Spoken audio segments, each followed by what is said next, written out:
Oh boy. You probably also have found yourself some point dropping balls. Maybe not literally, maybe figuratively. That's common. Leaders, we always get more to do. And so what we're going to talk about today is when we've got too much to do, when we've got so many things on our plate that we realize, holy cow, there's no way I can juggle all of these balls. There's no way I can get everything done. How do we tell our managers? Because oftentimes that's where leaders think, man, I don't want to tell the boss I'm not going to get this done.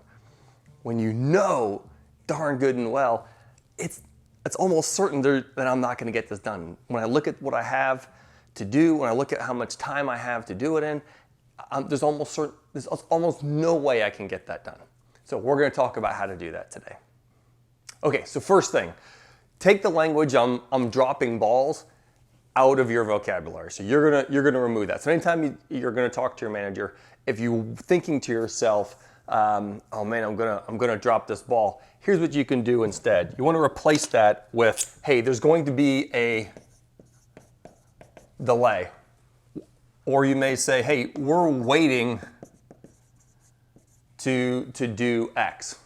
And instead of delay, another word that I really like, because it's a little bit fancier version of delay, is defer. We're going to defer that until blah, blah, blah. So now what you're doing is you're doing something that may sound perhaps simple or trivial.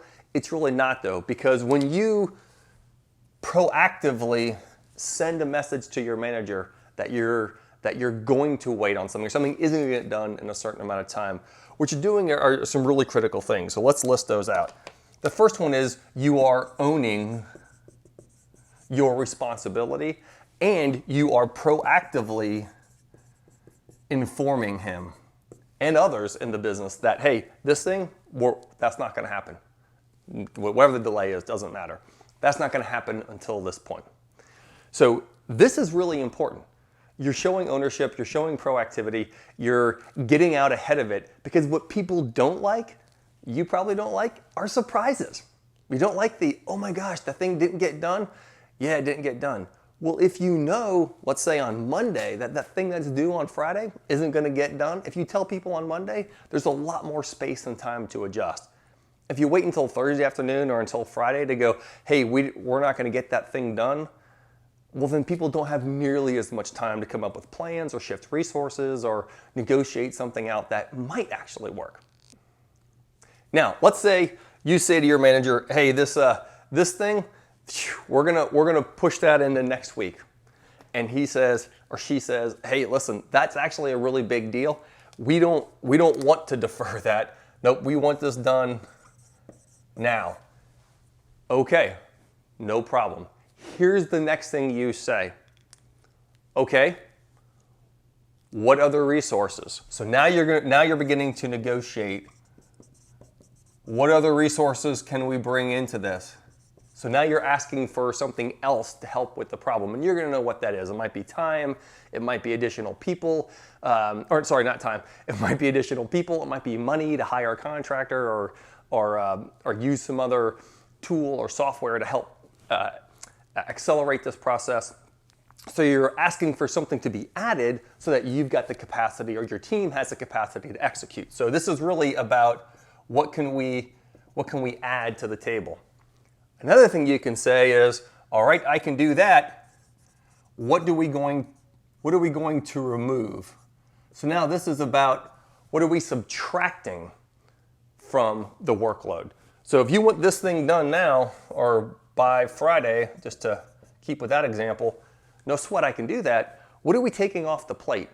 Or what other thing, maybe not necessarily removing it, what other thing can we delay or defer till later? So now what you're doing is you're saying, I can do that if we add some more capacity or we remove some other current work. What's so important about this is you're looking for ways to solve the problem without doing something really important. What you're not going to do is say, yep, all right, boss, well, I'm just going to hop on the hamster wheel, and I draw a terrible hamster, so I'm not even going to attempt it, and I'm just going to run as fast as I can on this wheel, and I'm going to go for longer and faster and just work harder to get this done. that is oftentimes what people will default to, and this is how people get burned out. So if you find yourself working at 7 o'clock, 8 o'clock, 9 o'clock at night, you find yourself working on weekends, you find yourself missing the kids' soccer games or piano recitals or whatever it is, and you realize you're doing this, it's because you're not doing some of this. You're not saying, hey, my work capacity is finite. And it's time that we have a conversation about that. So this is where you get to do something that's so important, which is you're going to advocate for yourself. So when you advocate for yourself, you're helping your manager and other team members know, like, you don't have infinite time. And because you don't, you're going to work with what's actually available to do the highest priority thing. Because now in this conversation, one other piece that comes out is, again, is this reprioritization. Because this is where team members get to be informed and get to hear ahead of time, oh, we're shifting this thing from this week to next week or whatever it is. Now people are aware and they have time to react and to take other steps to help support that. So I hope this was simple. It was a fun little silly way to start with some juggling. And again, this is something we hear a lot of leaders talk about is dropping balls. It was really important for you to show yourself and show the people you work with that you're not responding or you're not being, you're not waiting. You're proactively seeing a problem coming and you're working to solve it with the team.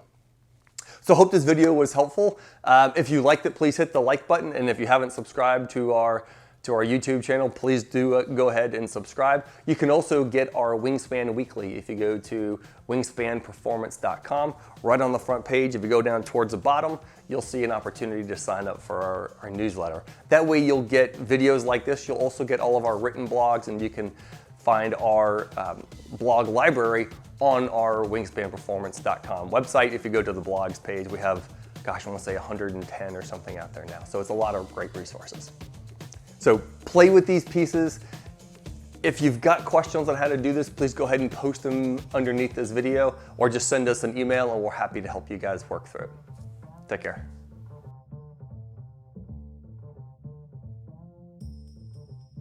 This is going pretty good.